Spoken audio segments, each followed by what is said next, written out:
देखिए, बिहार में इस साल के अंत में होने हैं विधानसभा चुनाव और उससे पहले सियासी समाजवादी से आगे नमाजवादी तक के आरोप अब लग गए हैं। कल पटना के ऐतिहासिक गांधी मैदान में वक्फ संशोधन कानून के खिलाफ मुस्लिम संगठनों ने विशाल रैली का आयोजन किया।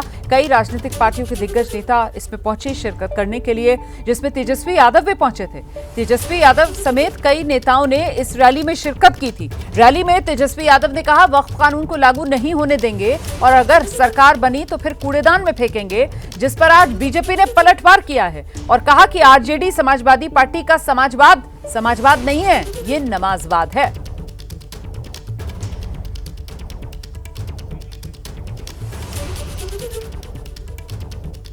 बीजेपी ने दावा किया, कांग्रेस मुल्ला मौलवियों के आगे नतमस्तक है। इस देश का विपक्ष शरिया कानून लाना चाहता है।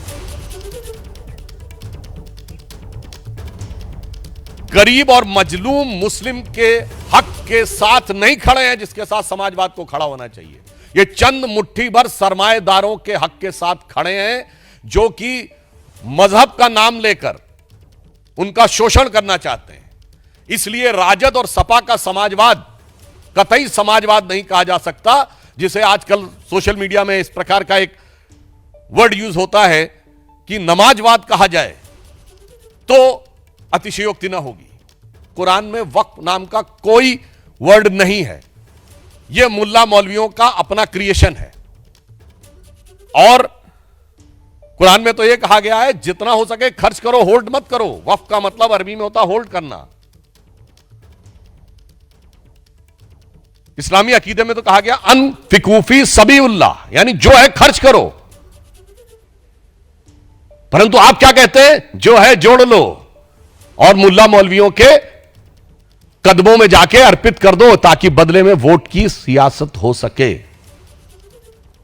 मैं यह पुनः कहना चाहता हूं, जो बात मैं पहले भी कह चुका हूं, यह बाबा साहब के संविधान का मजाक उड़ाकर उसे मौलवी स्क्रिप्ट में बदलना चाहते हैं।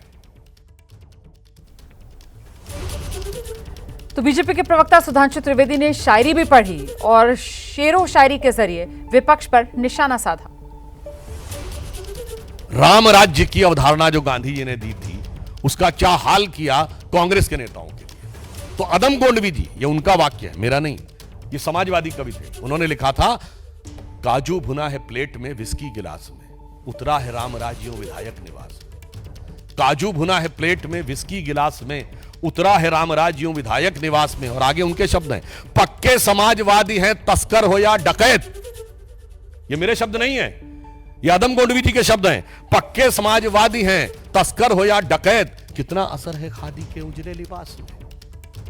मगर आज जो बिहार में हुआ है, उसको देखकर मेरे मन में भाव आता, तो मैं एक पंक्ति इसके आगे अपने मन से इसको समर्पित करते हुए कहना चाहूंगा कि पक्के नमाजवादी हैं राजद हो या कांग्रेस, पक्के नमाजवादी हैं राजद हो या कांग्रेस, कितनी तड़प है कठमुल्ला वोटों की प्यास में। और आइए अब जरा आपको तेजस्वी यादव का वो बयान सुना देते हैं जो कल उन्होंने वक्फ संशोधन बिल को लेकर पटना में दिया था। एनडीए भाजपा की सरकार जाने वाली है।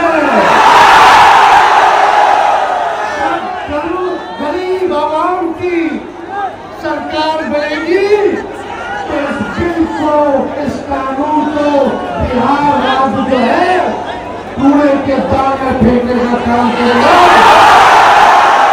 बिहार में किसी भी कीमत पे इस कानून को हम लोग लागू नहीं होने देंगे।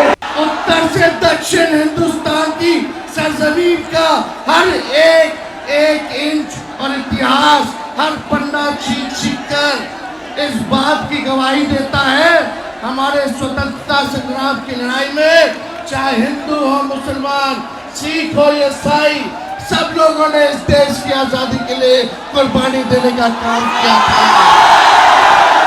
ये देश किसी के बाप का देश नहीं है, ये हम सबों का देश है।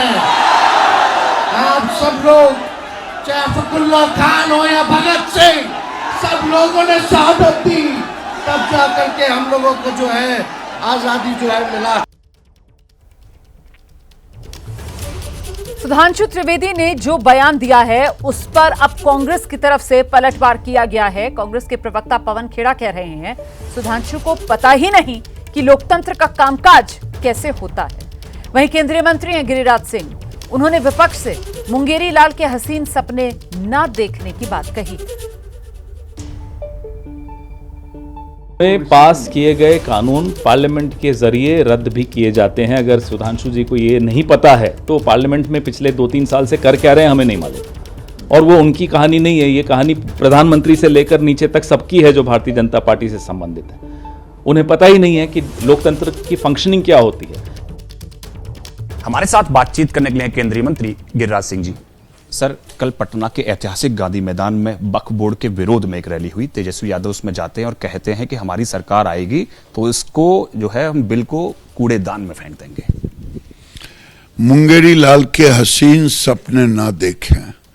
ये लोग उस गांधी मैदान में इस बात को कहा है जहां जयप्रकाश नारायण ने अन्याय के खिलाफ बिगुल फूका था। वो इमरजेंसी के खिलाफ बिगुल फूका था, लेकिन दुर्भाग्य हुआ जयप्रकाश नारायण जी से उन्होंने ऐसे आंदोलनकारी एक पैदा लिया नकली, जो भ्रष्टाचारी बन गए, वो लालू यादव। और लालू यादव परिवारवादी बन गए। अब बेटा परिवारवादी से चिल्लाने लगे समाजवादी। न वो समाजवादी रहे, अब वो नवाजवादी अपने को घोषित कर लिए। और आने वाले दिन में इनकी सरकार अगर बनेगी तो ये सरिया कानून लाएंगे। इसीलिए बिहार की जनता न राधा को नो मन घी हुई है, न राधा नाची है। न इनकी सरकार बनेगी, न ये सरिया कानून नवाजवादी लाएंगे। सीधे आपको लेकर चलते हैं। दो खास मेहमान इस वक्त हमारे साथ मौजूद हैं। बीजेपी की तरफ से प्रवक्ता प्रदीप भंडारी हमारे साथ जुड़ रहे हैं और समाजवादी पार्टी की तरफ से प्रवक्ता नाहिद लारी खान इस वक्त हमारे साथ मौजूद हैं। जरा नाहिद लारी खान के पास पहले चलते हैं और बीजेपी की तरफ से जो आरोप लगाए गए हैं, नाहिद लारी खान जी, मतलब ये समाजवादी नमाजवादी हो गए। बीजेपी की तरफ से कहा जा रहा है नतमस्तक हैं आप लोग मुल्ला मौलवियों के सामने और इसीलिए विरोध कर रहे हैं।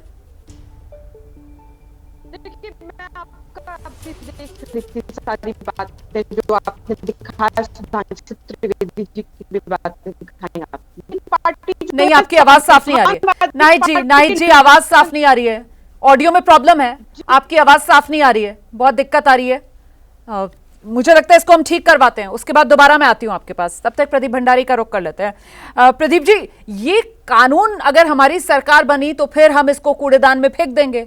ठीक है, शब्दों पर आपत्ति जताई जा सकती है, लेकिन कानून बनने, तब्दील करने, रद्द करके नए कानून बनाने, यही तो काम है भाई। संसद के अंदर जो पहुंचते हैं चुने हुए प्रतिनिधि, जिसका कांग्रेस की तरफ से भी जिक्र किया गया, इसको लेकर सीधे सीधे बीजेपी की तरफ से कह देना कि साहब ये तो संविधान को ही खारिज कर रहे हैं, ये कहां तक जायज है? प्रदीप भंडारी। रुमाना जी, राज्य में किसी भी की सरकार बने, वक्फ के ऊपर जो संसद द्वारा पारित कानून होता है किसी राज्य का जुरिस्डिक्शन नहीं होता है। तो ये तेजस्वी यादव भी अच्छी तरीके से जानते हैं और ये सब जानते हैं। ये इसीलिए कहा गया क्योंकि ये तुष्टीकरण के नाम पे एक भीड़ को भड़काना चाहते हैं।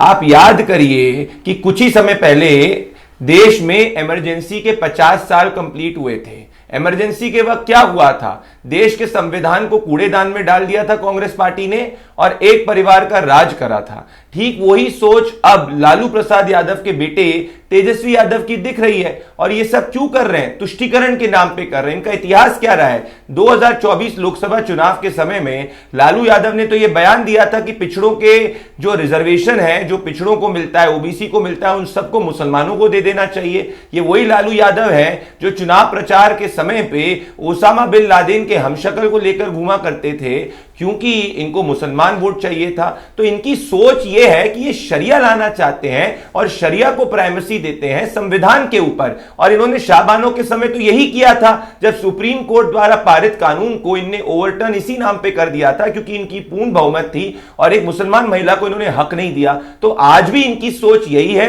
कि बिहार के अंदर ये भीड़ को भड़काना चाहते हैं और सब जानते हैं कि कोई भी वक्फ कानून को छू नहीं सकता, परंतु तुष्टीकरण के नाम पे मुसलमान वोट को एकजुट करने के लिए ये देश के संविधान को, बाबा साहेब भीमराव अंबेडकर जी जो पिछड़ों के, दलितों के देश के महानायक हैं, उनका अपमान कर रहे हैं। इसीलिए हमारा इस पर विरोध है। ठीक है, अब नाहिद लारी खान तो अभी है नहीं हमारे साथ, दोबारा से मैं आप ही के पास आऊंगी और आपसे मैं जरा ये समझना चाहूंगी कि आपने जिस बात का खुद ही जिक्र कर दिया कि साहब वो कानून संसद ने बनाया, अब राज्य सरकारें जो हैं वो तो उस कानून को बदल नहीं सकती हैं। तो तेजस्वी यादव विधानसभा चुनाव लड़ने जा रहे हैं और तेजस्वी यादव अगर ये दावा भी करते हैं कि वो अगर सत्ता में आएंगे तो कानून बदल देंगे, तो वो हवाई हो गया है ना, वादा और दावा। ऐसे में आपने जो हमला करने का तरीका चुना कि आप कहते हैं कि साहब ये संविधान को मौलवी स्क्रिप्ट से बदल देंगे, बीजेपी ने यही आरोप लगाया ना तेजस्वी यादव पर। मतलब जैसे तेजस्वी यादव का दावा हवा हवाई, वैसे बीजेपी का पलटवार भी तेजस्वी यादव पर हवा हवाई। भाई वो मौलवी स्क्रिप्ट से कैसे बदलेंगे जब वो राज्य में सरकार बना रहे हैं, वो संविधान में कुछ कर ही नहीं सकते बदलाव, तो फिर आपका दावा भी उन पर हवा हवाई है। नूरा कुश्ती चल रही है ये आप लोगों में? नहीं रुमाना जी, अगर इनकी सरकार बन जाएगी तो ये तो जब भीड़ जो है वो कानून को अपने हाथ में लेगी तो ये तो उस पर कोई कानूनी कार्रवाई करेंगी नहीं, ये तो पीठ से भीड़ के ऊपर हाथ दिखाएंगे और ये प्रेशर पॉलिटिक्स करने के लिए चक्का जाम करने का प्रयास करेंगे। क्योंकि तेजस्वी यादव ने तो बयान दिया हुआ है, उनका वीडियो है कि हमसे ज्यादा मुसलमानों का कोई कुछ नहीं कर सकता। तो अपने तुष्टीकरण के वोट को खुश करने के लिए ये तो भीड़ का समर्थन कर सकते हैं, ये तो इन्हीं के कार्यकर्ता भीड़ के रूप में जाके चक्का जाम कर सकते हैं। तो हमारी दावा हवाई नहीं है, हम तो इनकी सोच पर अटैक कर रहे हैं, जो सोच संविधान विरोधी, बाबा साहेब भीमराव अंबेडकर जी के सम्मान के विरोधी, पिछड़ों के विरोधी, दलितों के विरोधी और एक ऐसी सोच है जो शरिया को आगे ले जाने की बात कर रही है। इसीलिए हम इनका विरोध कर रहे हैं।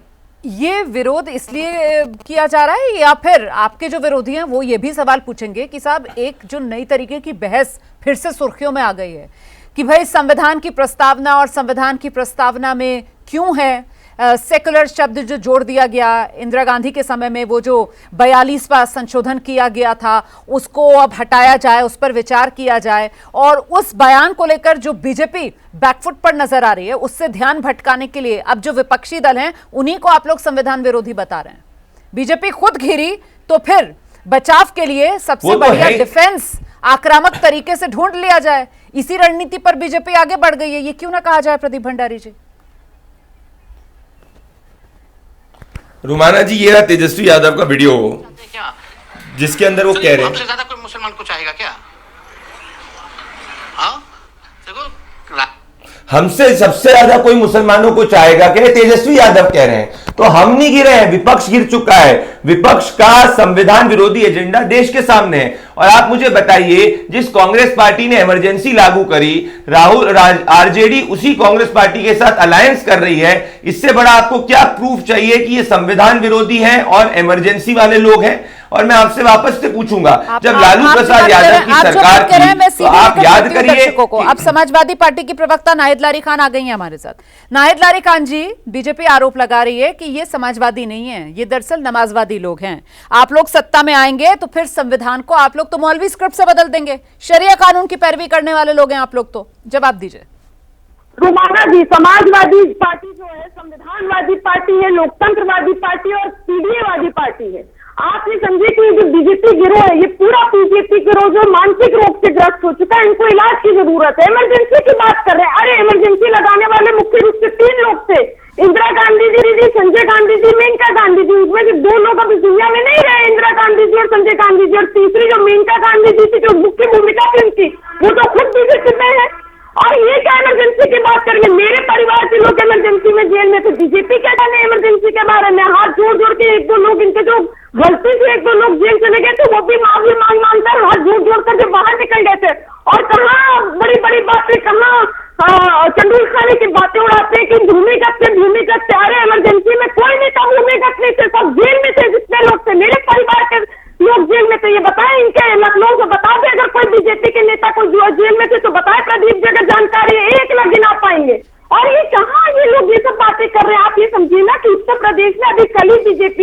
अल्पसंख्यक मोर्चा की मीटिंग हुई, बीजेपी के अल्पसंख्यक मोर्चा की मीटिंग हुई और वहां इनके पार्टी के जो ये एक मंत्री ब्रजेश पाठक, कोई डिप्टी सीएम कोई पद नहीं होता, जो मंत्री ब्रजेश पाठक और इनके तमाम मंत्री थे और नेता थे, वो क्या क्या बातें कर रहे थे, और अब सुधांशु त्रिवेदी और यहाँ बैठे प्रदीप भंडारी ये क्या क्या बातें कर रहे हैं।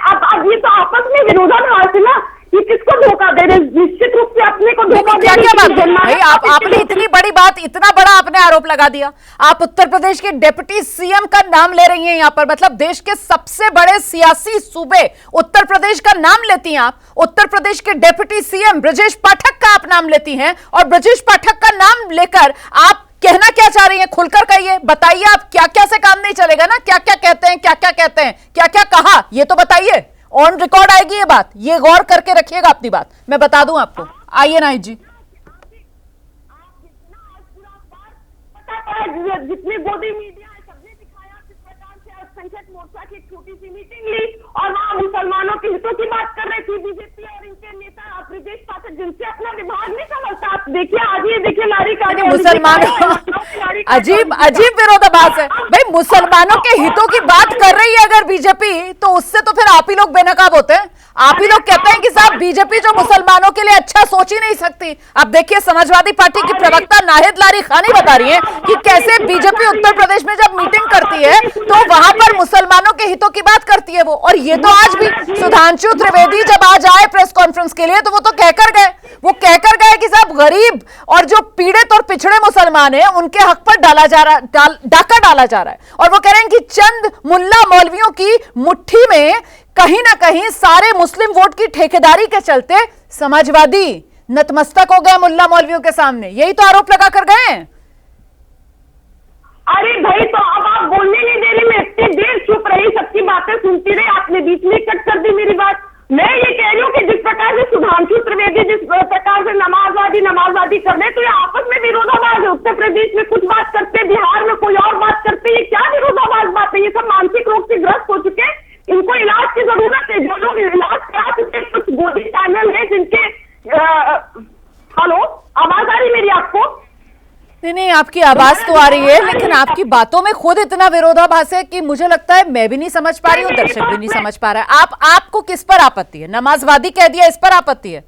उन्होंने तो कहा, सुधांशु त्रिवेदी तो कहकर गए कि इबादत वाली नमाज से इसका कोई लेना देना नहीं है, वो तो ये भी कहकर गए हैं। मतलब आप क्या कहना चाह रही हैं भाई? बीजेपी तो कहती है सबका साथ सबका विकास, आप खुद कह रही हैं कि ब्रजेश पाठक जो है वो मुसलमानों के हित की बात कर रहे थे, तो ठीक है, ये तो बात सही है, बीजेपी भी यही कहती है। सवाल तो यह है कि नमाज मुसलमानों की इबादत वाली, उसको लेकर भी सुधांशु त्रिवेदी ने ना इसमें पीसी में अपने साफ किया कि भाई वो इबादत वाली नमाज नहीं बल्कि ये समाजवादी नमाजवादी कुछ कठमुल्लाओं की मुट्ठी में। अरे ये कुछ बोले, आप ही को बोलने दे रही हूँ, आप ही पूछ रही थी। कुछ भी कह सकते हैं। अरे इनके मुंह में बीमारी है, कुछ भी कह सकते हैं, इनके दिमाग में बीमारी, इनको इलाज की जरूरत है। बीजेपी के पूरे गिरोह को इनको इलाज की जरूरत है। यहाँ संविधान की बात कर रहे हैं, इमरजेंसी की बात कर रहे हैं, संविधान को तो तार बीजेपी कर रही है। ये वो पार्टी है जो जिसने 400 पार का नारा दिया था, 400 पार लाइए हम संविधान को कर देंगे। और जनमानस विशेष सीडीए ने बीजेपी को सबक सिखा दिया उत्तर प्रदेश में। बीजेपी छोटी पार्टी बन गई, समाजवादी पार्टी सबसे बड़ी पार्टी बन गई। और मैं तो आपका शुक्रिया अदा कर रही हूँ कि आपने बुराई में अभी वीडियो क्लिप दिखाया तेजस्वी यादव जी का, लेकिन वो अच्छाई में दिख गया कि लाखों लाख 10 लाख जनमानस का अपार जनसमूह था उसी पटना के गांधी मैदान में। उसी पटना के गांधी मैदान में जब बीजेपी के मोदी जी जाते हैं सभा करने तो वो मुश्किल तमाम 20,000 की भीड़ होती है, वो मुश्किल तमाम 20,000 की भीड़ होती है। आप ये समझ लीजिए कि बिहार में जो है ऐतिहासिक जीत होगी लालू प्रसाद यादव जी की, तेजस्वी यादव जी की पार्टी की। ठीक है, ठीक है। मैं बस इतना बता दूं नाहिद जी, क्योंकि आपने मुझे शुक्रिया अदा किया है तो मुझे लगता है मेरी नैतिक जिम्मेदारी है ये बताना कि वो जिस रैली की तस्वीरों का आप जिक्र कर रही हैं वो रैली आरजेडी की रैली नहीं थी। वो मुस्लिम संगठन अपना विरोध प्रदर्शन करने के लिए वो रैली कर रहे थे और उस रैली के अंदर मुस्लिम संगठनों की तरफ से अलग अलग सियासी दलों के नेताओं को बुलाया गया था, बस ताकि बात ऑन रिकॉर्ड रहे। मतलब वो लालू प्रसाद यादव और तेजस्वी यादव को जो आपने सारा श्रेय दे दिया उस भीड़ को लेकर, तो वो गलत जानकारी नहीं जानी चाहिए दर्शकों तक। लेकिन मैं आपकी बात लेकर चलती हूं प्रदीप भंडारी भंडारी हमारे साथ मौजूद हैं। प्रदीप भंडारी जी, पूरे विपक्ष की तरफ से बार बार इस बात को दोहराया जा रहा है कि साहब ये 50 साल पहले वाली इमरजेंसी तो याद कर लेते हैं, लेकिन अभी इनके राज्य में अघोषित इमरजेंसी लागू है। संविधान से छेड़छाड़, ये मंशा बीजेपी की थी, जिसका जिक्र अभी नाहिद लारी खान कर रही हैं कि 2024 चुनाव में लगातार 400 पार और मंशा इनकी यही थी कि किसी तरीके से 400 पार आए तो संविधान आप लोग बदल दो। प्रदीप जी, अंगूर खट्टे हैं? रुमाना जी, ये इनकी बातों में इतना विरोधाभास है कि समाजवादी पार्टी के अलावा, समाजवादी पार्टी की प्रवक्ता के अलावा कोई नहीं समझ पा रहा कि वो क्या कह रही है। भाई अगर इमरजेंसी होती तो समाजवादी पार्टी की 30 सीट कैसे आ जाती उत्तर प्रदेश के अंदर? अगर इमरजेंसी होती तो तेलंगाना में कांग्रेस की सरकार कैसे बन जाती? जनता ये मूर्खता को देखती है, पहली बात। दूसरी बात, इन्होंने इमरजेंसी की बात करी रुमाना जी, 80% इमरजेंसी के अंदर जो लोग अरेस्ट हुए थे वो संघ के कार्यकर्ता थे। इन्होंने बोला हमारे कौन से नेता अरेस्ट हुए? अटल बिहारी वाजपेयी, लाल कृष्ण आडवाणी जी, तमाम नेता हमारे अरेस्ट हुए। नाहिद लारी कहन को हिस्ट्री का नहीं जानकारी नहीं है तो वो नहीं बता सकती। मैं वापस से मुद्दे पे आना चाहता हूं। मैं पूछ रहा हूं रुमाना जी कि ये लोगों ने, समाजवादी पार्टी और आरजेडी ने इतिहास के अंदर क्या पिछड़ों के आरक्षण को छीनकर मुसलमानों को देने की बात नहीं करी? क्या समाजवादी पार्टी और आरजेडी ने यह नहीं कहा कि ओसामा बिन लादेन का भी इन्होंने लेकर ये गली गली घूमे क्योंकि इनको मुस्लिम वोट चाहिए थे? कहा। क्या तेजस्वी यादव ये नहीं कहा कि हम सदा मुसलमानों का भला कौन कर सकता है? कहा। तो ये तुष्टीकरण करते हैं, हम तो सबका विकास करते हैं, इसीलिए ब्रजेश पाठक कह रहे हैं मुसलमानों का भी विकास होगा, हिंदू का भी विकास होगा। इनको चिढ़ इस बात से ही है कि भाई सबका विकास कैसे हो सकता है? ये मुसलमान को पीड़ित रखना चाहते हैं, गरीब रखना चाहते हैं और उसका वोट लेना चाहते हैं और शरीयत को आगे रखना चाहते हैं।